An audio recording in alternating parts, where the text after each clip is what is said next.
To be born a wealthy widow in Gilded Age America was to inherit a contract written in black crepe and signed in the grave.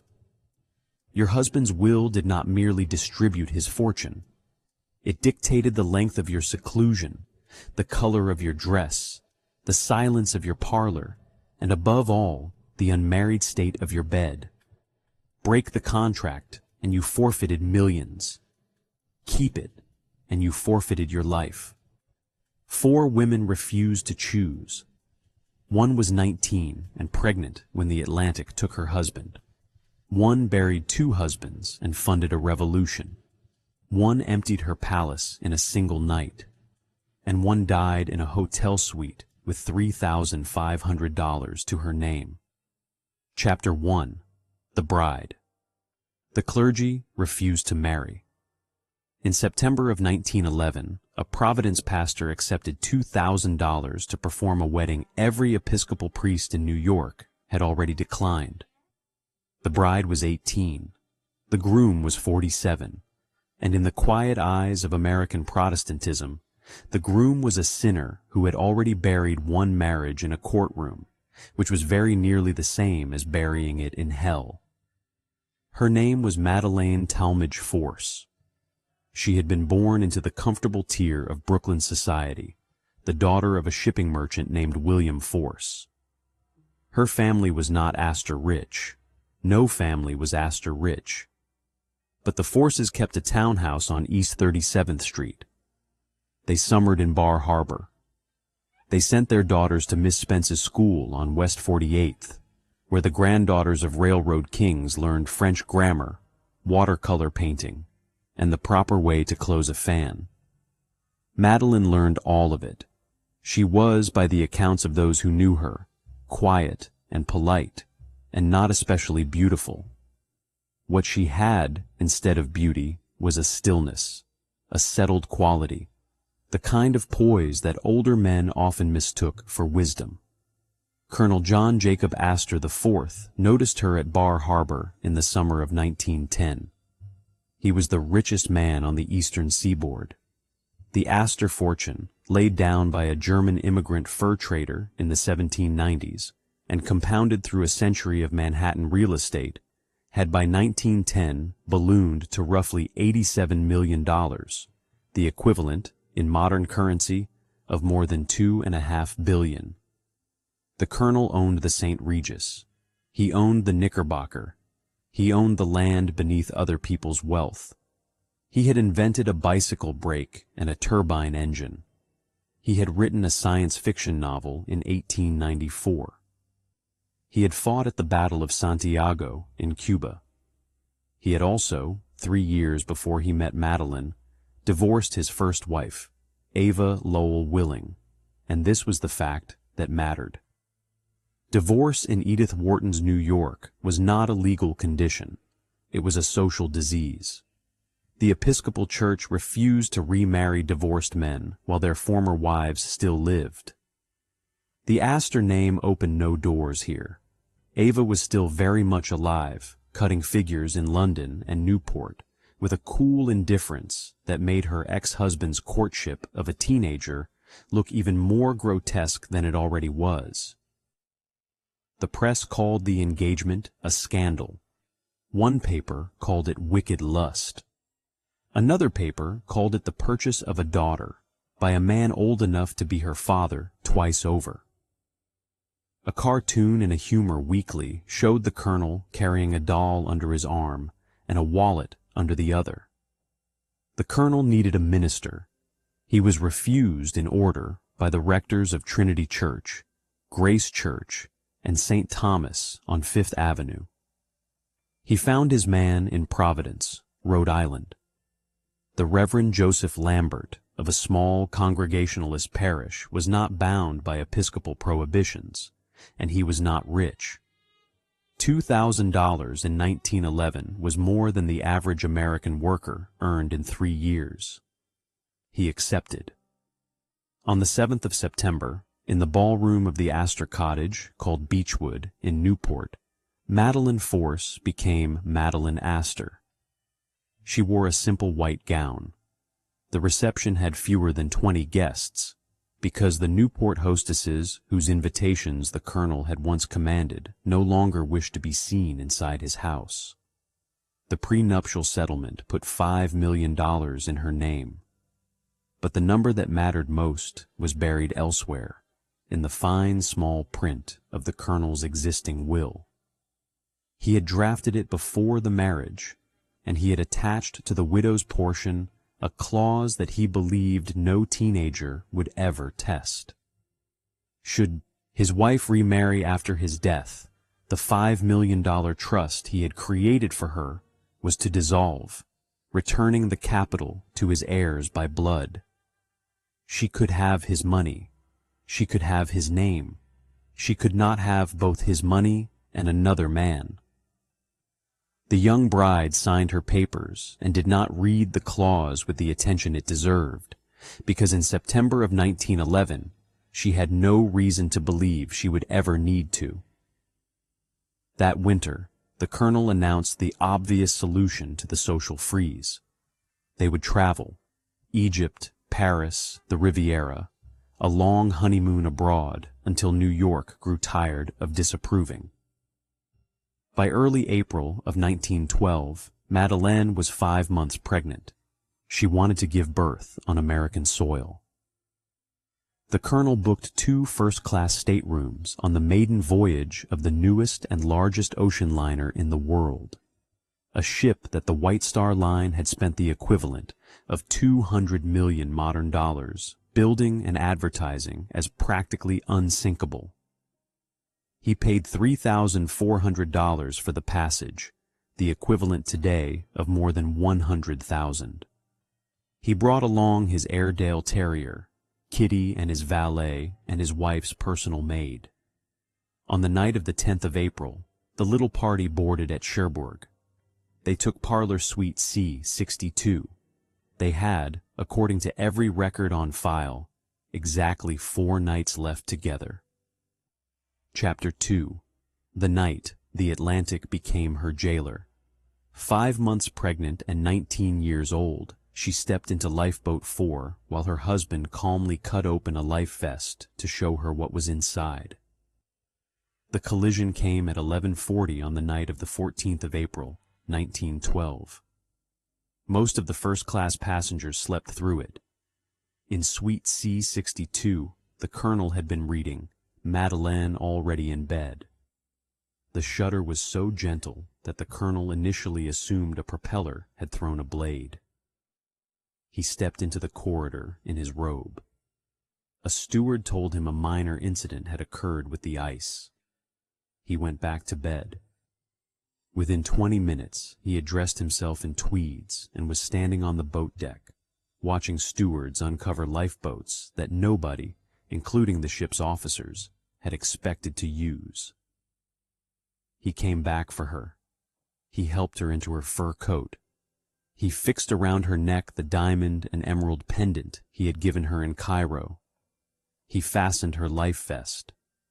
Then, according to her later testimony, he took a penknife from his pocket and calmly cut open another life vest so that he could show her, almost gently, the cork inside. It was, one survivor later remembered, the last piece of husbandly instruction he would ever give her. If she ended up in the water, he wanted her to trust the vest. Lifeboat 4 was the last of the portside boats to be loaded. She got into it at around 1:20 in the morning. Lightoller, the second officer, was running the portside evacuation. He had taken the phrase "women and children" with a ferocity the starboard side had not matched. When the colonel, who was 50 years old and in good health, asked if he might accompany his pregnant wife into the boat, Lightoller said no. He added, because the colonel was the richest man on the ship, and this was the Edwardian age, that he was very sorry. The colonel tipped his hat. He stepped back. He waved to Madeleine. He lit a cigarette. He also, in the 10 minutes between her departure and the final submersion of the ship, performed a small act of unrecorded tenderness. He unfastened his wife's fur stole, which she had left on her seat, and he handed it down over the rail to a third-class woman with a baby who had somehow reached the boat deck without a coat. The stole was later valued at $2,000. The baby wore it, wrapped, through the cold night in the North Atlantic. The woman who received it gave her testimony to a British inquiry and said she did not know the name of the man who had handed it to her. The Airedale Kitty was last seen on the boat deck, pacing near the stern. She did not survive. Madeline watched the ship go down from 1,000 feet of black water. She saw the forward half slip. She saw the stern rise against the stars. She heard the sound that every survivor of that night described in the same inadequate words, which was the sound of 1,500 human beings screaming in water that was 28 degrees Fahrenheit. The screams lasted about 20 minutes. Then they stopped. Then the boat rode in silence until dawn. The rescue ship Carpathia picked up Lifeboat 4 at around 8 in the morning on the 15th. Madeline climbed its rope ladder with her coat and her pendant and her unborn child and nothing else. She spent 4 days in a stranger's cabin on the way to New York. She did not know yet that her husband's body had been recovered. The cable ship Mackay Bennett found the colonel floating in his life vest on the 22nd of April. His face was crushed, likely by a falling funnel or a piece of the superstructure. His pockets held $2,500 in cash, a gold watch, a diamond ring, diamond cufflinks, and a silver flask. He was identified by the initials on the flask. When the Carpathia docked at Pier 54 on the night of the 18th of April, Madeline was helped down the gangway by her father. A reporter later wrote that she whispered 4 words into her father's chest. The 4 words were reported differently in different papers, but the version that most often appeared in print was this: "Take me home, please." Whether she actually said it, or whether the press invented a tidier sentence for a grieving widow, nobody today can verify. What is certain is that she went home to a Fifth Avenue mansion that she now owned, to a city that now belonged to her by right of inheritance, and to a will she had not yet read carefully enough. Inside that will, signed months before her wedding, waited the clause that would become the defining cage of her adult life. Chapter 3. The Will That Chained Her to a Ghost. The colonel had left her richer than most American queens, on one condition: she must never love another man. The Astor estate, when probate concluded in the summer of 1912, was valued at between $85 and $90 million. In modern currency, this is comfortably over $2.5 billion.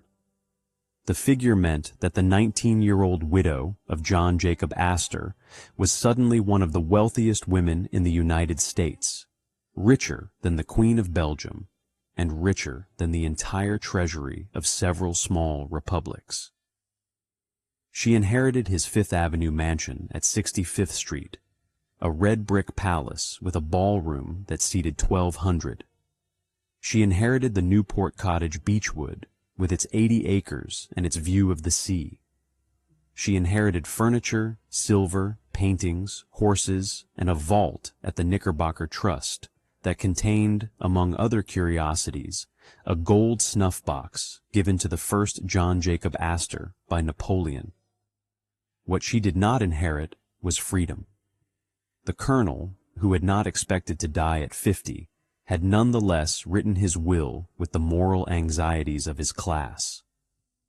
The bulk of the estate, some $69 million, passed to his adult son Vincent Astor from his first marriage. Another $3 million went into a trust for the unborn child, a boy who would be born on the 14th of August, 1912, and christened John Jacob Astor VI, though everyone would call him Jakey. To Madeleine, the colonel left the use of the Fifth Avenue house, the use of Beechwood, and the income on a $5 million trust fund. $5 million in 1912 threw off roughly $200,000 a year in dividends. It was enough to keep a small court. The catch was printed one sentence deep. The $5 million trust and the use of the houses would be hers only so long as she remained the widow of John Jacob Astor. If she remarried, the trust dissolved. The houses reverted. The income vanished. She would keep only her $5 million prenuptial settlement and whatever she had personally acquired. The colonel had, in effect, written her a contract that paid her to grieve forever. And he was not alone in writing such contracts. The remarriage clause was a standard instrument of the Gilded Age widower. Cornelius Vanderbilt II used a version of it. Hamilton Fish used a version of it. A survey of surrogates' court records in Manhattan between 1890 and 1920 suggests that nearly 1 in 3 major American estates written by men included some form of conditional widowhood. The legal philosophy was simple. A woman could not be trusted with money. A mother could be trusted only as long as her children's father still reached her from beyond the grave. The 6-foot crepe veil that Godey's Lady's Book itself admitted was blinding and stifling was not just a costume. It was a uniform of economic discipline. For the first 2 years, Madeleine wore it. She gave birth to Jakey in the Fifth Avenue house. She took him to Bar Harbor the following summer. She spent the winters in the city, dressed in black, receiving a narrow circle of women friends, most of them older, most of them also widows. She attended no balls. She accepted no dinners. She did not travel except with a chaperone. A society reporter writing in 1913 called her the loneliest girl in the United States and meant it, for once, without sarcasm. Jakey grew into a clever, sickly little boy. She read to him every night.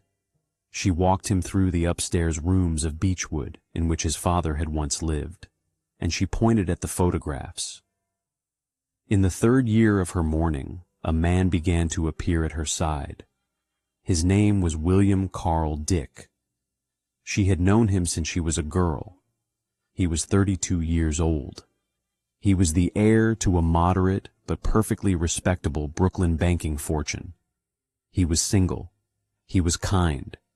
He was, by every contemporary account, deeply, patiently, unembarrassedly in love with her, and had been since well before the Titanic. He did not ask her to marry him for a long time. When he did, she said yes, and then she sat down with her lawyers. The lawyers ran the math. The trust would dissolve. The Fifth Avenue mansion would pass to Vincent. Beechwood would pass to Vincent. She would keep her $5 million prenuptial settlement and whatever jewelry and personal property she had acquired. She would lose roughly $7 million in capital value and roughly $200,000 a year in income for the rest of her life. She would, in modern terms, walk away from more than $200 million for the privilege of a second marriage. On the 22nd of June, 1916, she walked away from all of it. The wedding was held in Bar Harbor, at her parents' summer cottage, with 20 guests in the garden.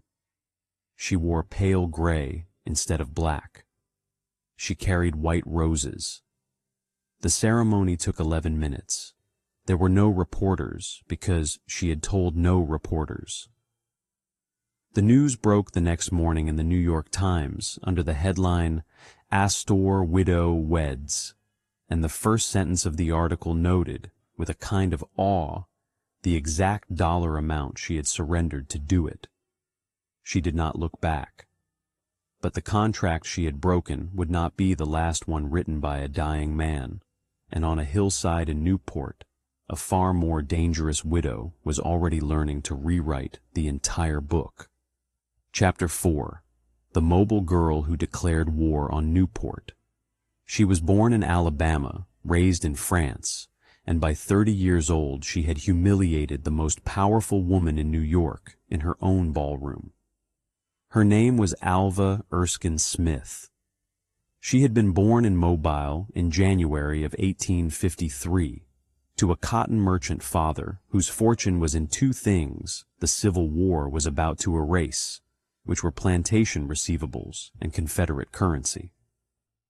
When Alabama fell, the Smiths fell with it. Her father moved the family to Paris in the years after the war, partly because Paris was cheaper than New York, partly because his nerve had broken. Alva, age 12, watched her mother sell jewelry to pay rent on a modest house in the 16th arrondissement. She attended a French school. She learned history from teachers who remembered the Commune. She returned to New York at 18, speaking 3 languages and carrying a permanent suspicion of genteel poverty. She had, she later said, decided while she was still a girl that she would never again be the daughter of a bankrupt man. The solution was a husband. His name was William Kissam Vanderbilt. He was the second son of the second generation of the Commodore's fortune, a tall, handsome, not especially bright grandson of the old railroad pirate who had left $100 million to his eldest son when he died in 1877. William was young, rich, easily led, and possessed of the one thing Alva had decided she wanted, which was a name that had yet to be socially accepted. The Vanderbilts, for all their money, were new.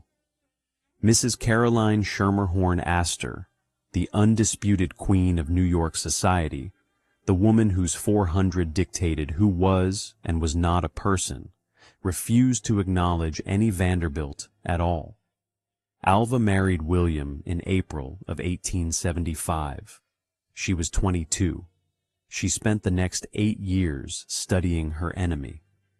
She studied her like a general studies a fortified city.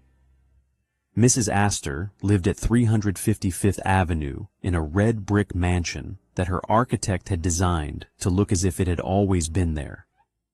She held a ball every January. She invited the same 400 people every year. She did not invite Vanderbilts. She did not invite divorced women. She did not invite Jews. She did not invite actresses. She ruled a city by the simple tactic of refusing to acknowledge its existence beyond the 4 walls of her ballroom. Alva watched this for 8 years. Then she built a bigger ballroom.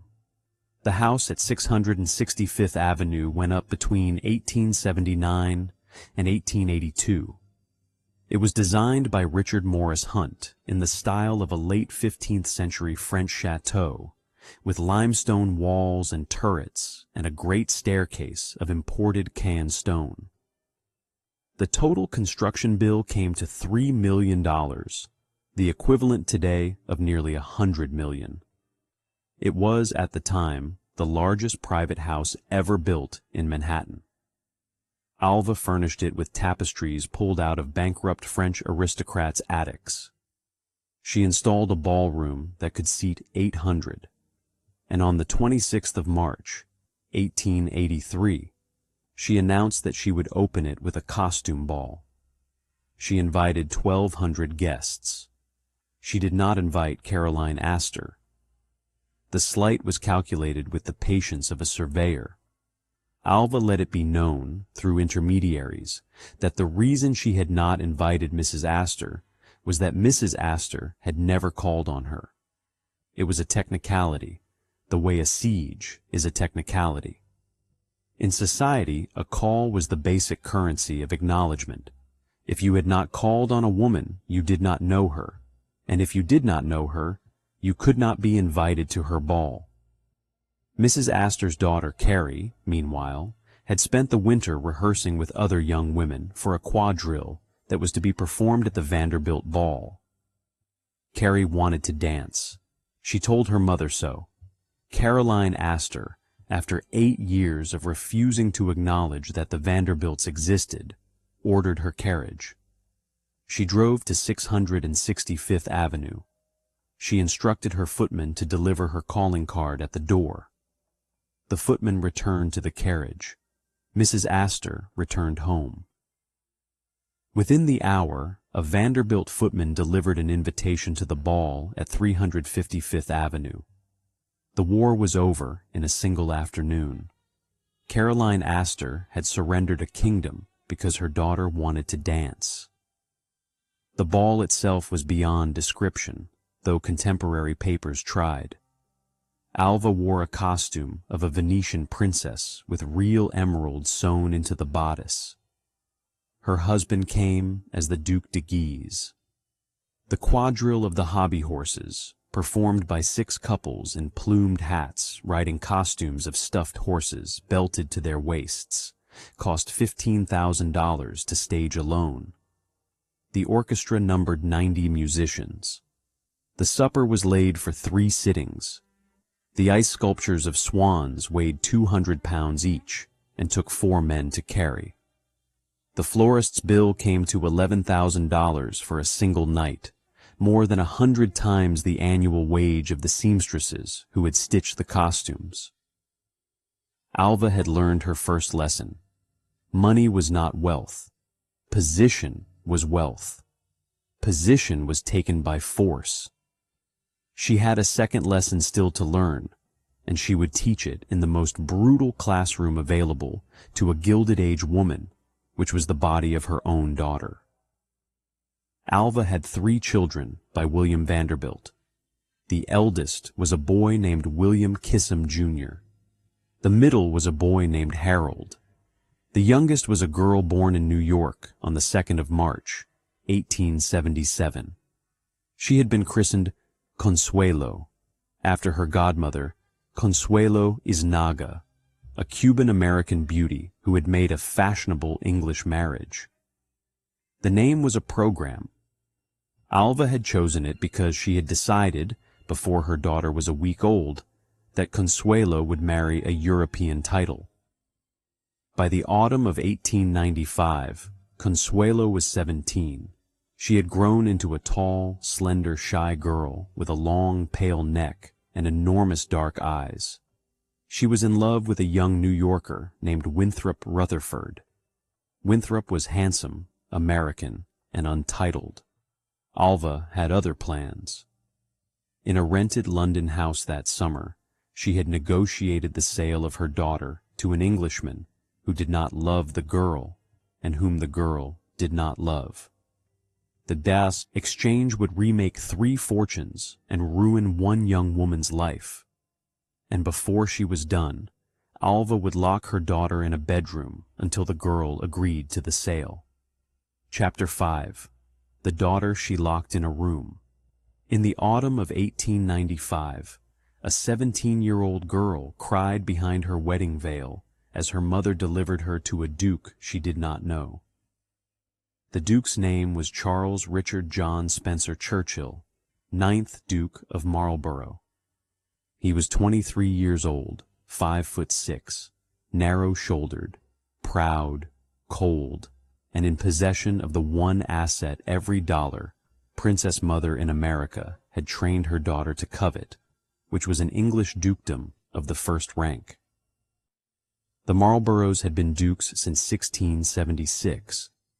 They lived at Blenheim Palace in Oxfordshire, an enormous pile of Vanbrugh Baroque set on 2,000 acres, which had been falling apart quietly since the death of the 7th Duke. The 9th Duke needed money. He needed roof repairs. He needed tapestries rewoven, gardens replanted, and the vast West Wing rewired for electricity. He needed, in blunt terms, $2 million American dollars in cash and a trust fund of $2.5 million more in railroad stock. Alva Vanderbilt had exactly such a trust fund in mind, and she had a daughter attached to it. The negotiations had been conducted in London that summer of 1895, partly through the socialite Lady Paget, partly through Alva's own relentless personal pressure. By September, the terms were fixed. Consuelo would bring into the marriage an annuity of $100,000 for the Duke personally, secured by 2,500 shares of Beech Creek Railway stock, with the principal to pass to any children. The dowry was to be paid by William Kissam Vanderbilt. But William Kissam, by the autumn of 1895, had other problems, because his wife, almost simultaneously with the brokering of her daughter's sale, had sued him for divorce. The year 1895 was the year Alva Vanderbilt detonated her own marriage and her daughter's in the same season. The grounds of the divorce were adultery. William's, not hers. He had been conducting a long and poorly concealed affair with a woman named Nellie Neustretter in Paris.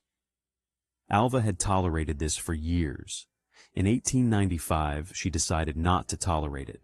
She hired the most expensive divorce lawyer in New York. She filed. She won. The settlement, finalized in March of 1895, gave her $10 million in capital, an income for life, and the custody of all 3 children. It was the largest divorce settlement in American history to that date. The women of New York closed ranks against her. Divorce was not a thing ladies did. $10 million was not a thing ladies did. Alva, now a divorced woman with the social standing of a ghost, needed her daughter's marriage to a duke more than ever, because the Duchess's mother was a woman even the 400 would have to admit to the door. Consuelo did not want to marry the duke. She told her mother so, repeatedly, through the summer of 1895. She was in love with Winthrop Rutherford. She wanted to marry him. Alva told her no. When letters from Rutherford began to arrive, Alva burned them. When Rutherford sent messengers, Alva turned them away at the door. When Consuelo, at Newport that August, went for a bicycle ride along Bellevue Avenue and encountered Rutherford, who had come up from New York expressly to propose, Alva had her followed by a footman and brought home. Later that night, Consuelo tried to refuse the marriage. Alva locked her in her bedroom. The room was upstairs at Marble House, the 70-room white marble palace Alva had commissioned from Richard Morris Hunt at a cost of $11 million, $7 million of it in white Italian and African marble alone. The 17-year-old Consuelo sat in it for 3 days. Her mother came up at intervals to argue. The arguments escalated. Finally, Alva said that she would shoot Winthrop Rutherford herself if her daughter did not yield. Then, when that failed, she announced that the distress had caused her a heart attack, that she was dying, that she would be dead by morning unless Consuelo agreed to marry Marlborough. Consuelo agreed. On the 6th of November, 1895, at St. Thomas Church on Fifth Avenue, Consuelo Vanderbilt was married to the 9th Duke of Marlborough. She cried, behind her veil from the moment the carriage door closed until the moment the organ began. The church was filled to its 2,000 seats. 50,000 people lined Fifth Avenue to see the Dollar Princess go by. A reporter for the New York Herald wrote that the bride's face was bone white beneath the veil, and that she did not look once at her groom during the ceremony. Alva sat in the front pew in ermine. She was radiant. She had won. The marriage was a disaster.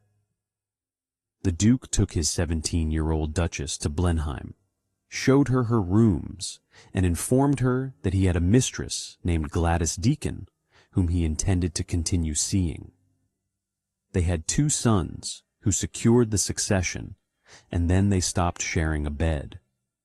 The Duke spent his wife's dowry repairing his palace. The Duchess lived in 300 rooms she had not chosen, in a country she did not love, married to a man who did not pretend to love her for the next 11 years. In 1906, with Alva's unexpected support, she left him. They were divorced after various annulment maneuvers in 1921. In 1926, as part of a Vatican annulment process, Alva was required to give sworn testimony about her role in her daughter's marriage. The testimony was taken in a church proceeding in New York. Alva was by then 73 years old, a widow for the second time, a famous suffragette, and a woman who did not fear honesty anymore. She said, under oath, that she had had absolute power over her daughter. She said she had forced her daughter to marry the Duke. She said she had done it because she knew better than the girl what would make her happy. It was, by any measure, the single most honest sentence a Gilded Age mother ever spoke in public. It was also, in its own way, a confession that she had committed a kind of murder. By 1926, Alva Belmont had been at war with everything that confession implied for almost 20 years, and her third husband, in dying, had put a weapon in her hand that the Gilded Age mother of 1895 could not have imagined. Chapter 6. The Widow Who Burned the Rule Book. When Oliver Belmont died of a ruptured appendix in 1908, his widow did not retreat into crepe. She armed herself. Oliver Hazard Perry Belmont had been, in the best sense, the great surprise of Alva's life. He was the younger son of the banker August Belmont, the Rothschilds' man in New York, and he lived on inherited money in a style Alva recognized and understood. In the years following her divorce from William Kissam Vanderbilt, she had found in Oliver something she had not previously been offered by any man she had met, which was a friend. He encouraged her opinions. He took her politics seriously. He did not particularly mind that the 400 had closed against her. They married in January of 1896, 10 months after her divorce, in the teeth of a scandalized New York press. The marriage lasted 12 years. It was, by all internal accounts, happy. Oliver died on the 10th of June, 1908, of acute peritonitis following a burst appendix. Alva was 55 years old. She inherited his Long Island estate, his New York townhouses, his share of his brother's racing operation, and a personal fortune in the neighborhood of $10 million, to add to the $10 million she had retained from the Vanderbilt settlement. She did not wear black. She wore white and went to London. In London in the years before 1912, she met the most militant wing of the British suffrage movement. She attended a speech by Emmeline Pankhurst in an East End meeting hall. Pankhurst was 49, gaunt, fierce, and recently released from Holloway Prison, where she had been force-fed with rubber tubes during a hunger strike. She spoke for an hour about the nature of citizenship, about the uselessness of petitioning a parliament that refused to acknowledge the petitioners as persons, and about the specific moral legitimacy of property damage in political protest. Alva, sitting in the fourth row in her widow's weeds, had what a colleague later called a conversion. She went back to New York with a new plan. The plan unfolded over 12 years in the following stages. First, she turned Marble House into a lecture hall. She opened the palace that had once been the scene of her greatest social triumph to public meetings for the cause of women's suffrage. She charged $5 admission, which was pocketed by the movement. She handed the Chinese tea house in the garden over to a working women's committee. She stood at the gates herself in white and greeted the visitors and did not care that the old 400 were, for the second time in her life, refusing to speak to her. Second, she paid for things. She underwrote the Political Equality Association. She rented headquarters. She printed pamphlets by the 100,000. She paid organizers' salaries.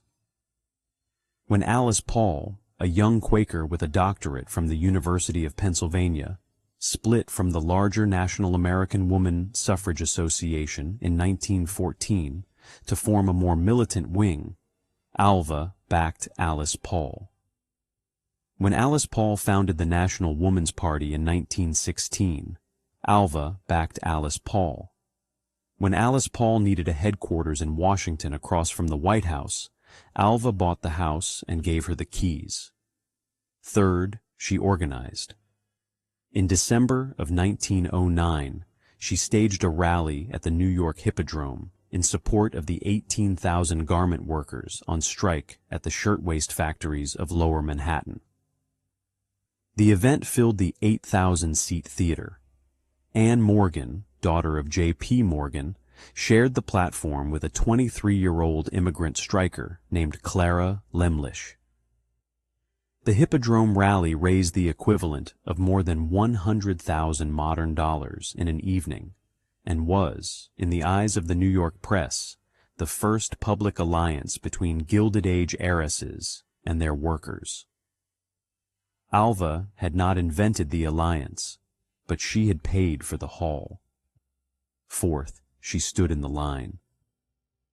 In January of 1917, the silent sentinels of the National Woman's Party began to picket the gates of the White House. They held purple and gold banners. They said nothing. They were arrested on charges of obstructing the sidewalk. In the Occoquan workhouse in Virginia, they were beaten. They were chained. They were force-fed. Alice Paul was held in solitary confinement in a psychiatric ward. Alva, 64 years old, did not picket herself, because her lieutenants did not allow it, but she paid the bail, she paid the lawyers, she paid the press agents, she paid for the telegrams that carried the news of Occoquan out to American newspapers and to the White House, which was, eventually, how the pickets won. The 19th Amendment passed the House in May of 1919, the Senate in June, and was ratified on the 18th of August, 1920, when the Tennessee General Assembly's Harry Byrne, a 24-year-old from Neota, changed his vote after a letter from his mother. In 1921, Alva was elected president of the National Woman's Party. She was 68 years old. She used the position and the remainder of the Belmont fortune to fund the next phase of the movement, which was the Equal Rights Amendment drafted by Alice Paul in 1923 and introduced into every Congress thereafter for the rest of Alva's life. She did not live to see it pass, because it did not pass. She died in Paris in January of 1933, 80 years old, defiant to the last. Her funeral at St. Thomas Church on Fifth Avenue was conducted entirely by women. The pallbearers were suffragettes. The officiant was a woman priest. The organist was a woman. The 6 honorary pallbearers carried a purple and gold banner that read, "Failure is impossible." It was the last sentence Susan B. Anthony had spoken in public. Alva had broken every contract the Gilded Age had ever written for her. She had divorced a Vanderbilt. She had remarried a Belmont. She had sold one daughter and then, decades later, liberated her. She had weaponized her money against the men who had once owned its architects. She had, in the end, changed a constitution. But across the Atlantic, in a pink marble palace on the Avenue Foch, another American heiress was being taught the same lesson Alva had learned, only slower and in French. And she would pay for her education in a currency that Alva had never had to spend. Chapter 7. The Dowry That Built a Pink Marble Lie. $15 million in trust. $500,000 a year in income, and still her French husband complained that he was hard up. Her name was Anna Gould. She was the youngest daughter of Jay Gould, the Wall Street wolf who had cornered gold in 1869, looted the Erie Railroad, and died in 1892 at the age of 56, leaving $72 million and 6 surviving children. Anna had been 17 when her father died. She was not beautiful. The society papers that chronicled her through the 1890s noted this with the casual cruelty of the period. She was short, dark, heavy-set, with what one paper called masculine features, and what another paper, less kindly, called a Mediterranean complexion. She was also, by every account, intelligent, blunt, and entirely without illusion about the reasons men would court her. She knew she was a fortune wearing a dress. In 1894, at 20 years old, she sailed for Paris to assemble a trousseau for a planned marriage to an American suitor named Oliver Peck. The trousseau was her older sister's idea. The voyage was chaperoned. The itinerary was fixed.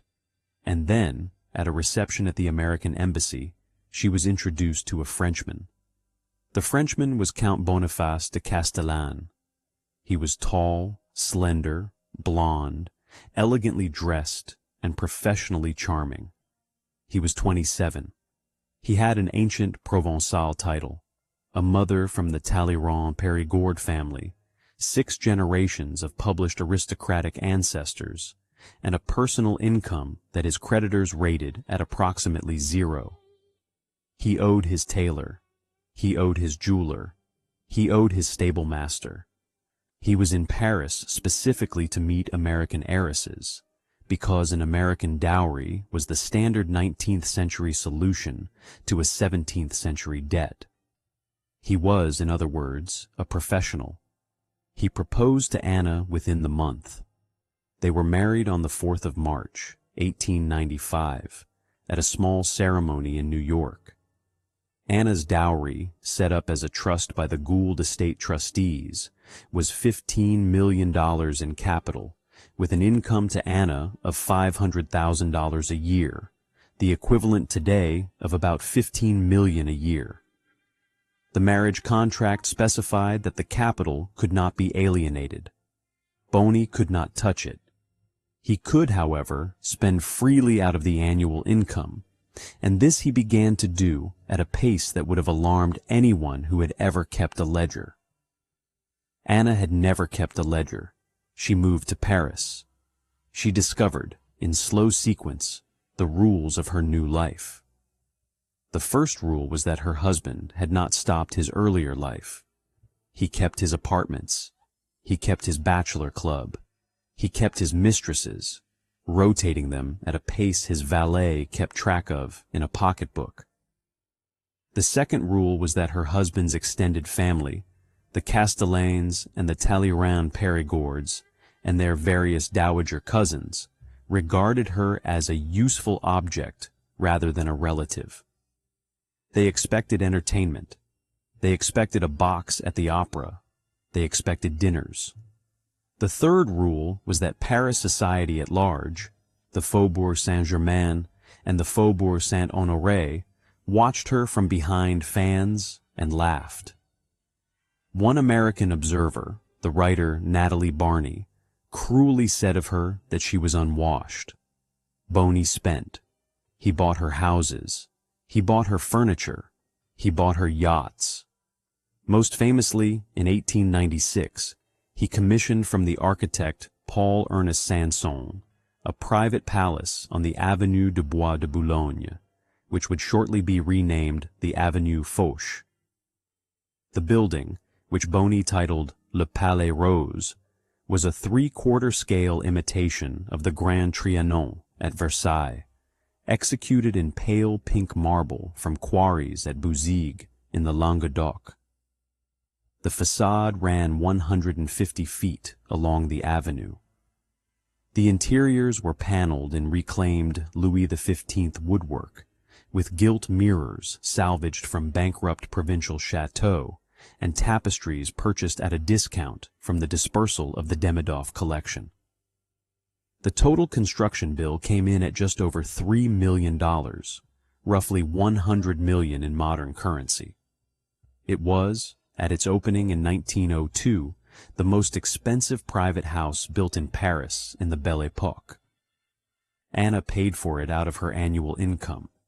She paid also for the housewarming. The housewarming was a fête for 3,000 guests. It featured fireworks over the Bois de Boulogne, a troupe of the Garde Républicaine on horseback, a performance by the opera ballet in the courtyard, a buffet laid for 1,200 in the garden, and 2 orchestras in rotating galleries. Anna wore a dress embroidered with seed pearls. She stood beside her husband at the head of the grand staircase and received the Faubourg. Later in the evening, a cousin of Bonny's, the Marquise de Jaucourt, was overheard in the conservatory referring to the hostess as la petite Américaine. It was not affectionate. Anna pretended not to hear. Bonny's own birthday parties, of which there were several, cost $150,000 apiece. He rented the Bois de Boulogne, flooded sections of it for gondolas, and imported a Russian choir. He complained to his friends that his American wife did not understand Parisian entertaining. He kept up a steady, hushed stream of observations about her appearance, which reached her ear by every servant in the house. He once remarked, within the hearing of a footman, that her legs in her nightdress reminded him of piano legs. The footman told the butler told the housekeeper told Anna's lady's maid told Anna.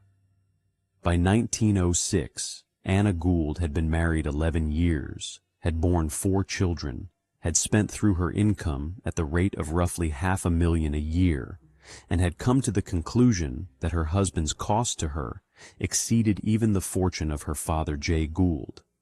She began, quietly, to keep a ledger of her own. And one morning in the spring of 1906, with her husband away on business in Auvergne, she opened it. Chapter 8. The morning she cut him out like surgery. While Boney was away on business, Anna emptied the palace of her possessions, cut every account, and disconnected the telephone. The operation took 36 hours. She had been planning it for months. She had consulted American lawyers in Paris and French lawyers in New York. She had quietly transferred her portable wealth, the jewelry and the bonds and the American securities, out of joint accounts and into vehicles in her own name. She had, with the cold precision her father J. Gould had once used to corner the gold market, reduced the entire machinery of her marriage to a set of movable parts, and then she had moved them. On a Tuesday in April, 1906, while Boney de Castellane was staying at the estate of his maternal uncle, Anna ordered the packing. She kept her instructions verbal because she did not trust the servants with written notes. 2 of the maids, the cook, and the butler were in her pay. They carried down to the carriage lanes the trunks that contained her wardrobe, her children's wardrobes, her own linens, and the 2 small Pissarros she had personally bought for her sitting room. The remainder of the art, the bulk of which Boney had commissioned and considered his, she left in place. The point was surgical. She was removing herself. She was not stealing. She closed her bank accounts. She countermanded her standing orders with the tradesmen. She wrote personally to the director of the Credit Lyonnais branch on the Boulevard des Italiens and revoked her husband's authority over her deposit. She locked the private office in which her household books were kept. She instructed her lawyer to file, at 8 o'clock the following morning, a petition for judicial separation on grounds of adultery, with particulars. Then she ordered the switchboard in the basement of the Palais Rose disconnected, so that when Boney returned to the house, he could not telephone for a banker. Boney returned that Thursday. He walked into a cold house.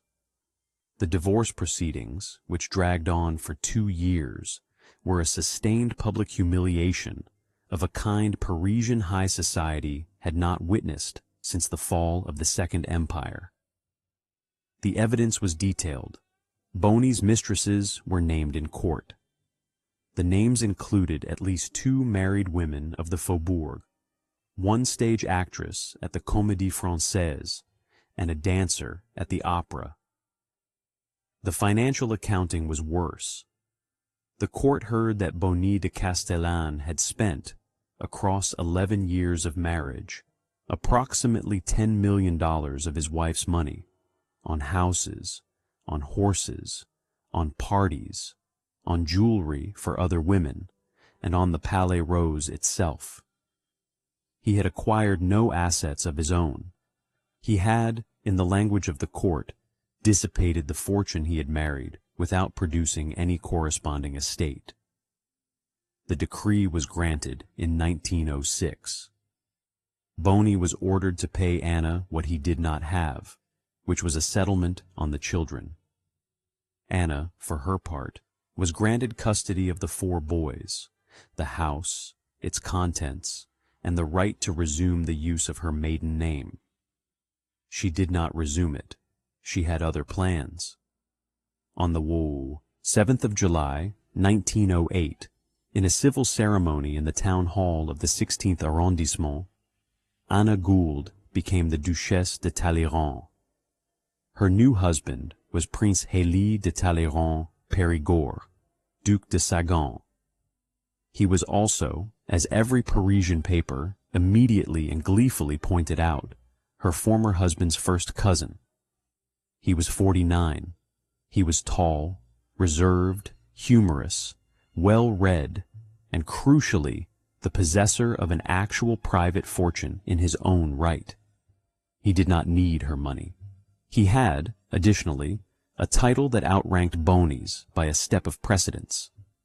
Bonny de Castellane had been a count. Hélie was a duke and a prince. Anna Gould was now a duchess. Her former husband was now the cousin of her new husband, which meant that every family gathering for the rest of his life would require him to sit below the salt from a woman he had once mocked for her legs. It was, in the cold calculations of the Goulds, an elegant revenge. Anna set about reinventing the Palais Rose.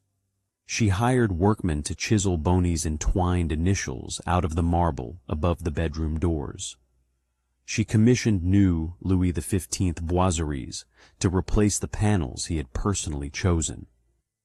She reorganized the entrance hall, removed his portrait from the staircase, and replaced it with a portrait of her father Jay Gould, the pirate of the Erie Railroad, who now looked down upon his daughter's guests from the place of honor in a palace 3,000 miles from his grave. She threw parties.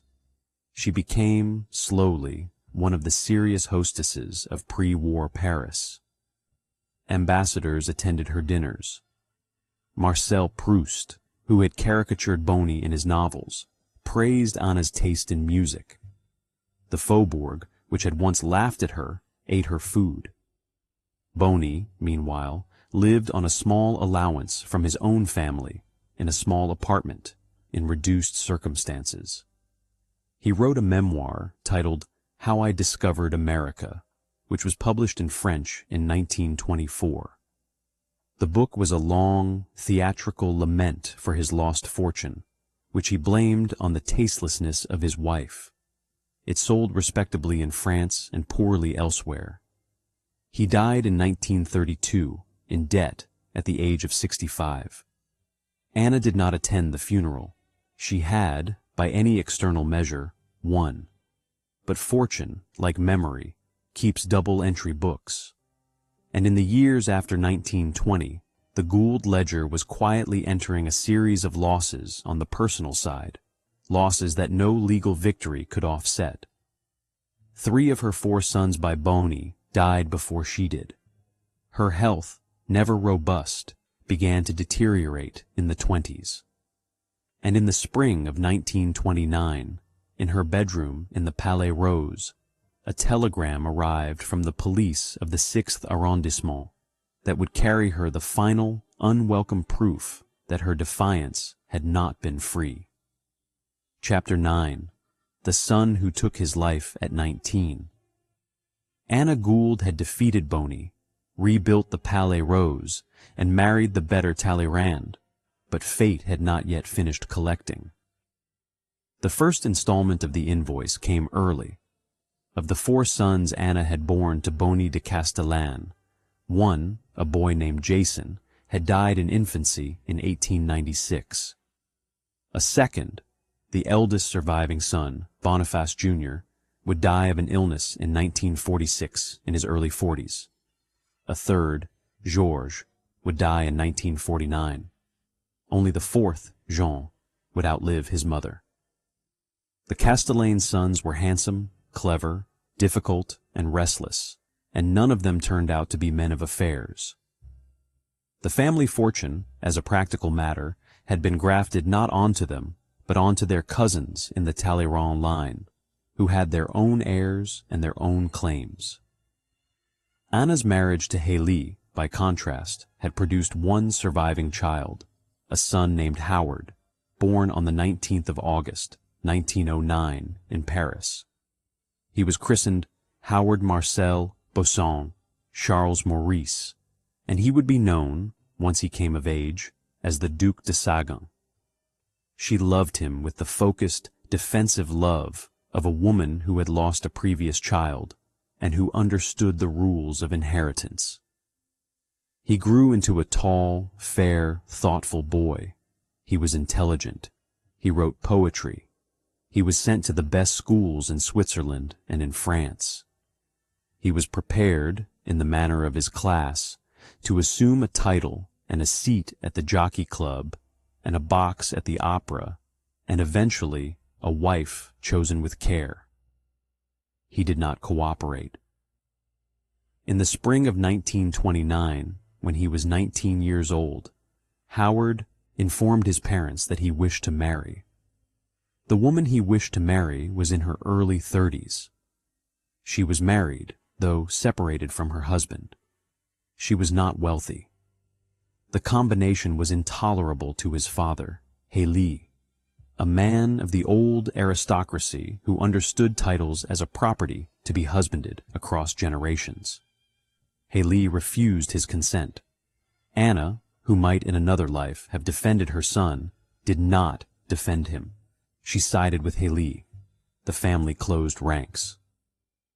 On the 8th of July, 1929, Howard returned to his small apartment on the left bank of the Seine. He wrote a short note. He placed a revolver against his temple. He pulled the trigger. He was 19 years and 9 months old. The building concierge found him the following morning. The police of the 6th arrondissement were called. A telegram was sent to the Palais Rose.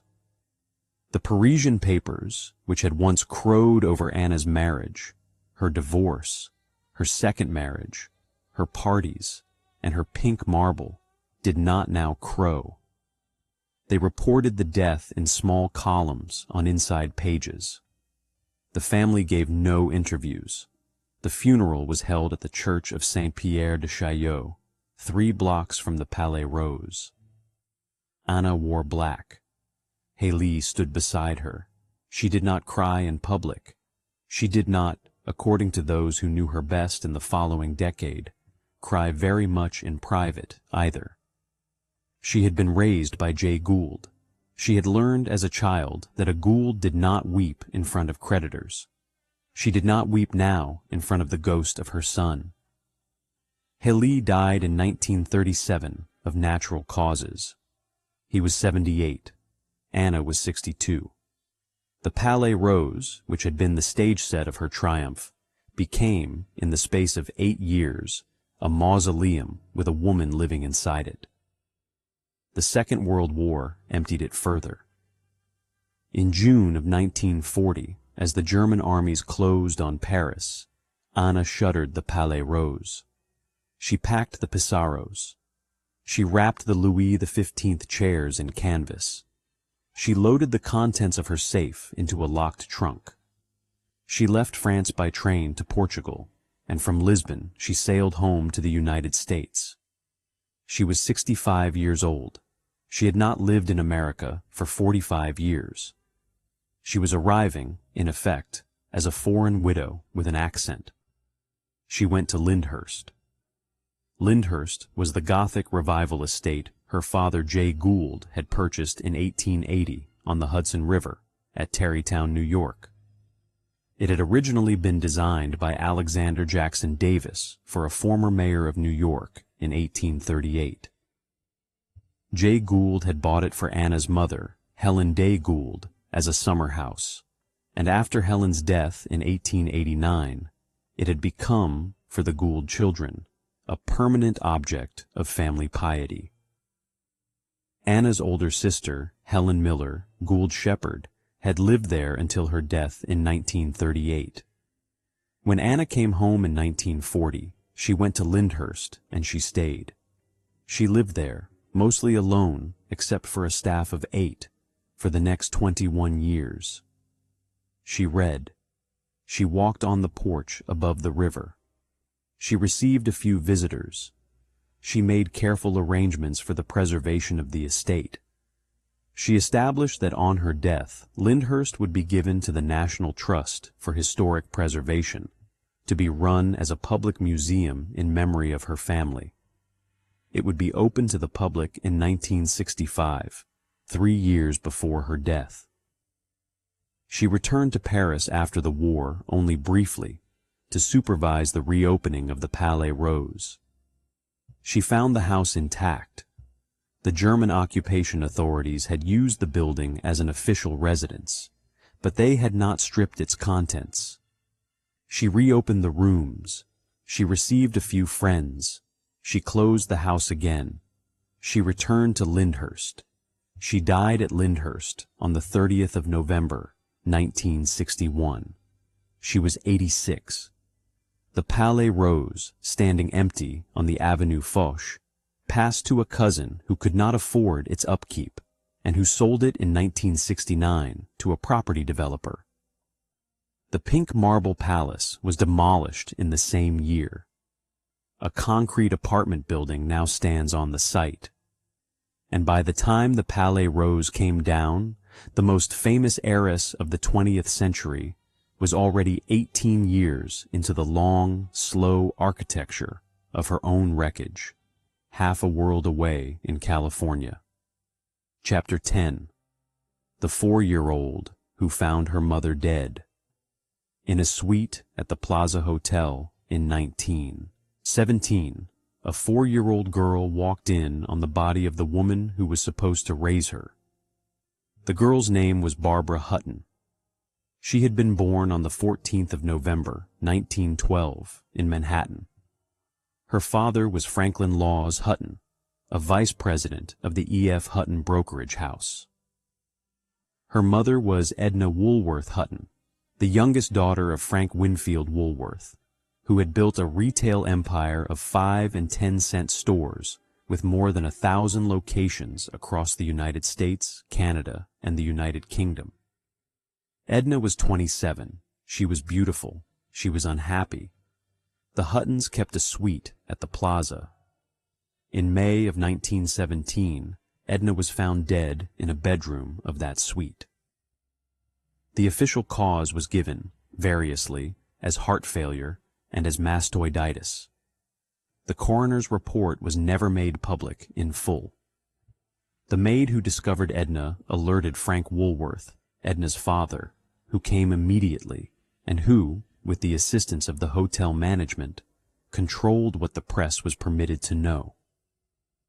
A photograph of a medicine bottle was reportedly removed from the bedside table before the reporters arrived. Whether Edna's death was accidental, illness-related, or self-inflicted has never been conclusively established. What is established is that Barbara, 4 years old, was in the suite at the time. A nanny was with her. The nanny went into the bedroom. Barbara, not yet restrained, followed. She saw what was on the bed. She spoke about it exactly once in her life, in a letter she wrote in the 1960s. She wrote that she remembered her mother's hair, and her mother's stillness and the color of the curtains. After Edna's death, Barbara was raised largely by her grandfather. Frank Winfield Woolworth lived in a 60-room Italian Renaissance mansion called Winfield Hall, which he had built in Glen Cove on Long Island for the equivalent of 40 million modern dollars. The house had a pipe organ, a swimming pool lined with Italian marble, a 2-story formal garden, and a library with leather-bound books arranged by color rather than content. Frank's wife, Jenny, Barbara's grandmother, was in the early stages of the dementia that would eventually kill her. Frank himself was a man of immense energy and growing paranoia. He slept with a pistol under his pillow. He inspected his own stores unannounced at midnight. He believed, with some justification, that various former business associates wished him dead. Barbara grew up in this house. She was a quiet, dark-haired little girl who read too much and spoke too little. She had tutors. She had a French governess. She had a butler named Cuthbert. Cuthbert, according to one biographer, pulled her aside on the day of her 10th birthday and warned her, in the soft London accent she remembered all her life, that she would someday be the richest girl in the world, and that this meant only one thing, which was that every man who came near her would want to marry her for it, and that she must be very careful and trust nobody. He then gave her a small bouquet of violets and withdrew. Frank Woolworth died in 1919. His will divided the fortune among his daughters and grandchildren.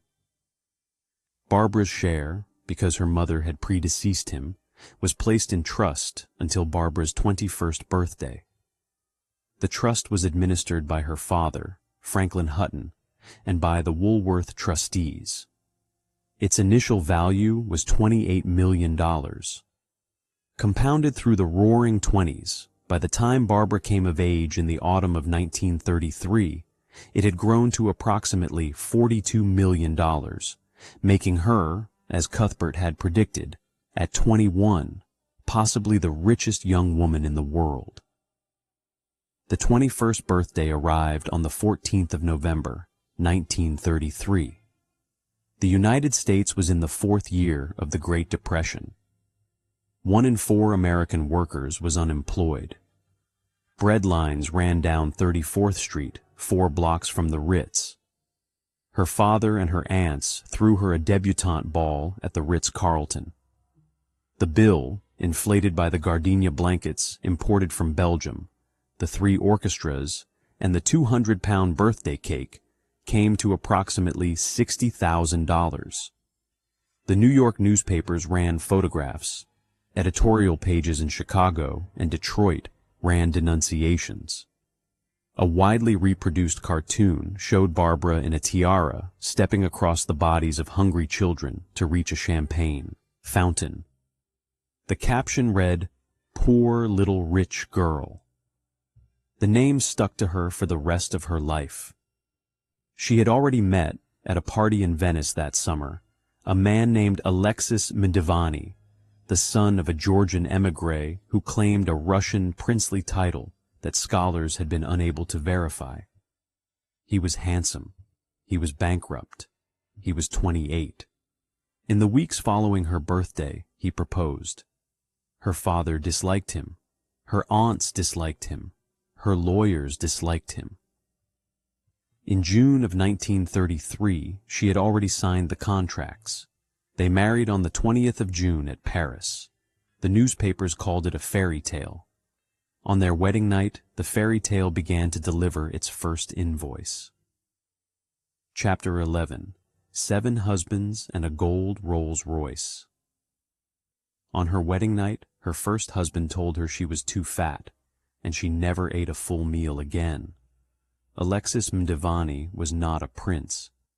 He was the son of a Georgian cavalry officer who had fled the Russian Revolution with his 3 sons and 1 daughter, and a fraudulent patent of nobility.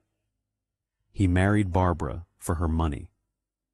The marriage contract released to him a lump sum of $1 million at the ceremony. On the yacht that was their honeymoon, in the Mediterranean, he looked at her across the dinner table and informed her that she was too fat to be a princess and that she would have to do something about it. She was 21 years old and weighed about 125 pounds. Within a month, she was down to 98. Within a year, she had developed the disordered relationship with food that she would carry to her grave. The Mdivani marriage was annulled in 1935. She paid him $2 million in cash to leave. He took the money and bought Spanish polo ponies.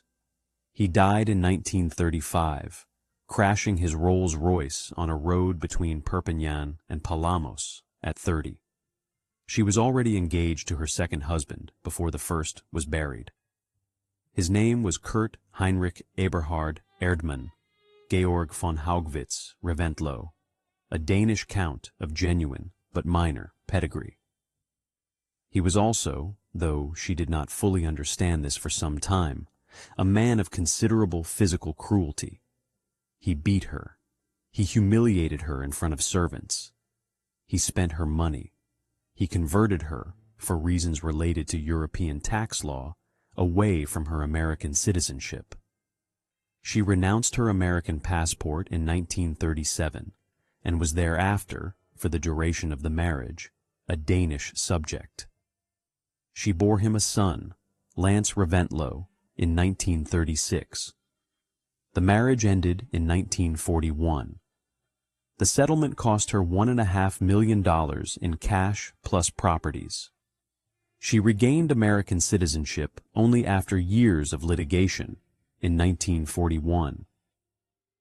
In July of 1942, in Lake Arrowhead, California, Barbara Hutton married the only man she ever loved, the British actor Cary Grant. He was 38. She was 29. The American press, because Cary Grant had no money from Barbara, coined a new nickname for the marriage. They called it Cash and Carry. The name embarrassed him.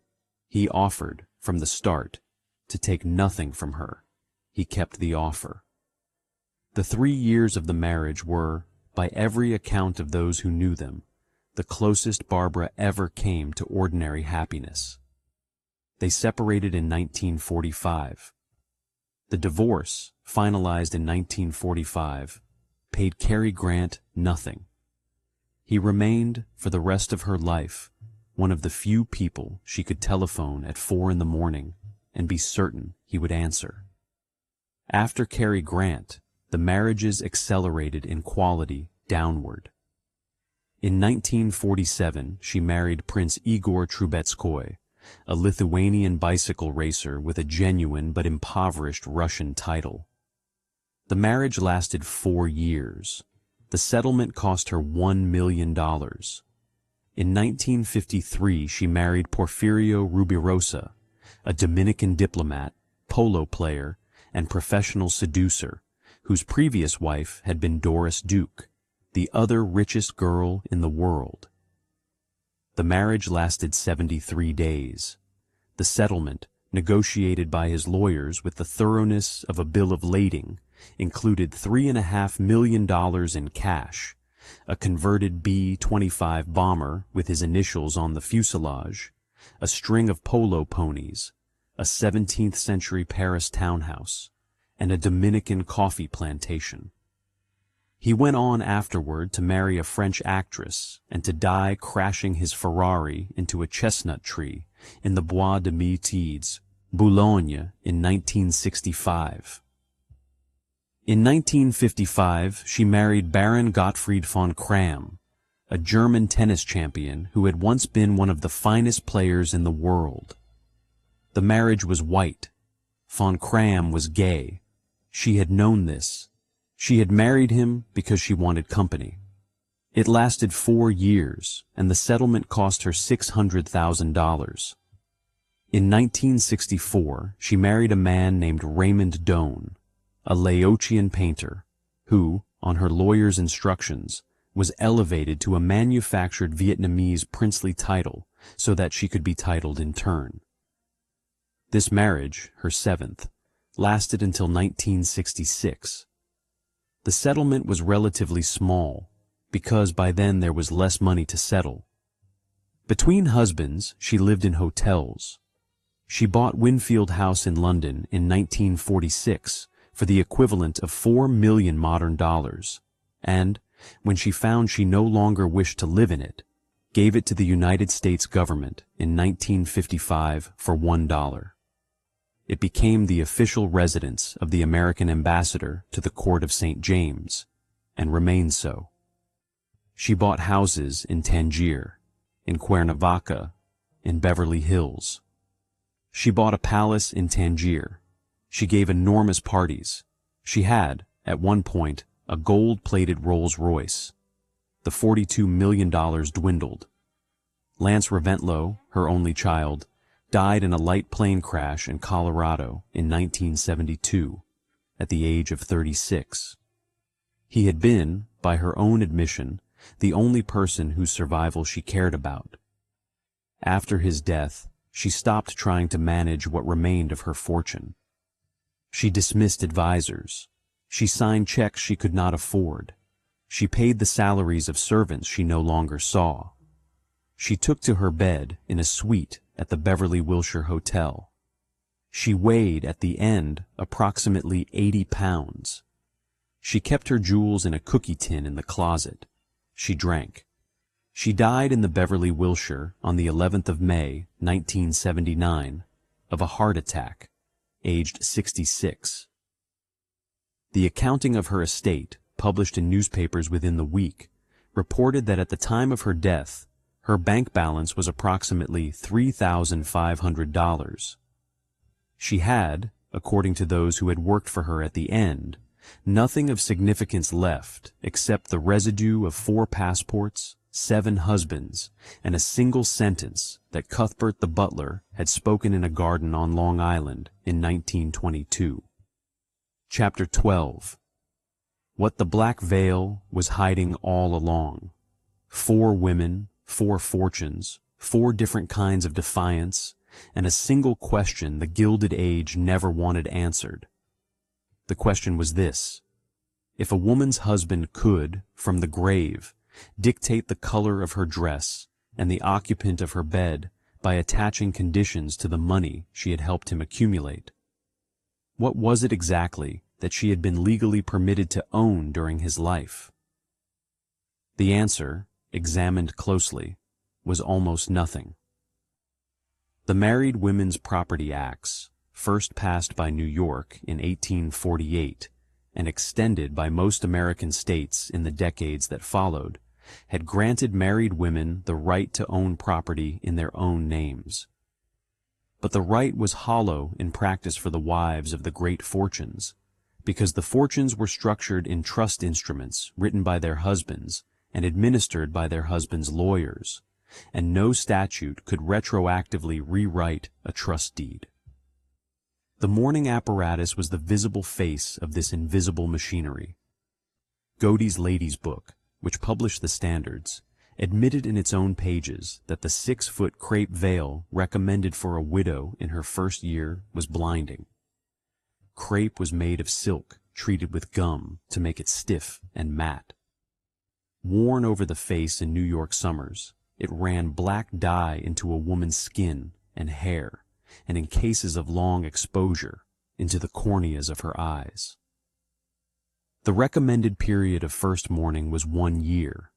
The recommended period of second mourning was 6 months. Third mourning, of purple and gray, ran another 6 months. A widow who took a second husband within 3 years of her first husband's death was considered, in polite society, to be announcing publicly that her first marriage had been a commercial transaction. A widow who remarried after 3 years was considered to be announcing it privately. The mourning apparatus, in other words, was not a costume of grief. It was an accounting instrument. Madeline Astor, 19 years old and pregnant in the Atlantic in 1912, was the first of our 4 to break it, and she broke it publicly and at a cost of roughly 200 million modern dollars. She lived another 3 decades. She would marry one more time after William Dick in 1933 to an Italian prizefighter turned actor named Enzo Fiormonte. That marriage ended in 1938. She died in Palm Beach in 1940 of heart disease at the age of 47. Her son Jakey, the Titanic baby, lived to see his 80th birthday and died in 1992. Alva Vanderbilt Belmont, who had married money and then married love and then married the vote, died in Paris in January of 1933. Marble House in Newport became, in 1963, a property of the Preservation Society of Newport County, open to the public as a museum, where the visitor today can stand in the upstairs bedroom, in which Alva locked Consuelo for 3 days, and can read, on an informational plaque, the sentence Alva swore in 1926. The Belmont House on Capitol Hill, which she had bought for Alice Paul as the National Woman's Party headquarters, is today the Belmont Paul Women's Equality National Monument, administered by the National Park Service. Anna Gould, Castellane Talleyrand, died at Lyndhurst in 1961. Lyndhurst today is a property of the National Trust for Historic Preservation, open to the public as a house museum, surrounded by 67 acres of Hudson River parkland. The Palais Rose on the Avenue Foch was demolished in 1969. A single pink marble fragment of the staircase was salvaged and is now in a private collection in Normandy. Barbara Hutton died at the Beverly Wilshire on the 11th of May, 1979. Winfield House in Regent's Park, her gift to her country, is still the official residence of the American ambassador in London, and first ladies and presidents sleep there when they visit. F. W. Woolworth and Company, which had made her fortune, closed its last American store in 1997. The retail model on which 5 generations of the Woolworth family had lived, the 5 and 10 cent store, is today preserved only in a few vintage signs and in the name of the building at 233 Broadway in Manhattan, which is still called the Woolworth Building. 4 fortunes. 4 houses turned into museums, monuments, embassies, or parking lots. 4 women buried, and 4 versions of the same sentence carved in effect onto the same invisible stone. The sentence reads as follows: The economic apparatus that surrounded the wealthy American woman in the decades between the Civil War and the Second World War was a single instrument, and its purpose was to convert female grief into male capital. The remarriage clause paid her to stay a widow. The dollar princess trade paid her to cross the Atlantic. The dowry trust paid her to stay married to a man who spent her income. The social register paid her to stay respectable. And the black crepe draped across the body of every rich woman in the first year of her widowhood paid her to stay quiet. 4 women refused to stay quiet. Madeline walked away from $200 million to marry a banker in Bar Harbor. Alva divorced a Vanderbilt, married a Belmont, buried him, and spent the remainder of his money on a constitutional amendment. Anna emptied the Palais Rose of everything that belonged to her and married her husband's cousin 3 years later. Barbara married 7 men and spent a $40 million trust down to $3,500 in a hotel suite in Beverly Hills, because the $40 million, as she finally understood too late, had never been her friend. Each of them paid an invoice. Madeleine paid in foreclosed trust funds and in 4 decades of rebuilding a smaller life. Alva paid in the sound of her daughter weeping behind a wedding veil in a church at Fifth Avenue. Anna paid in the body of a 19-year-old son on the floor of a left bank apartment. Barbara paid in 98 pounds of flesh and a cookie tin full of jewels in the closet of a hotel. The uncomfortable truth, the one the Gilded Age never printed in Godey's Ladies' Book, is that the theater has not closed. Every celebrity prenuptial that trends on a phone screen, every divorce settlement leaked to a gossip column, every billionaire widow photographed in a veil at a funeral, every dollar princess in reverse who marries into a dynasty and finds herself inside a contract she did not read carefully enough, is a direct descendant of the instruments these 4 women broke their hands trying to snap in half. We still watch. We still tally. We still assign verdicts in comment threads and morning shows to women whose marriages have become, because of the money, a matter of public interest. What the 4 of them paid for in cash and in flesh, we are still cheaply consuming. And somewhere in the archives of American surrogates' courts, tens of thousands of old wills still sit in tied folders, waiting to be reread by somebody who understands that the black veil was never about grief. It was about collateral. And the collateral, across 6 decades and 4 remarkable women, was always, always the same thing.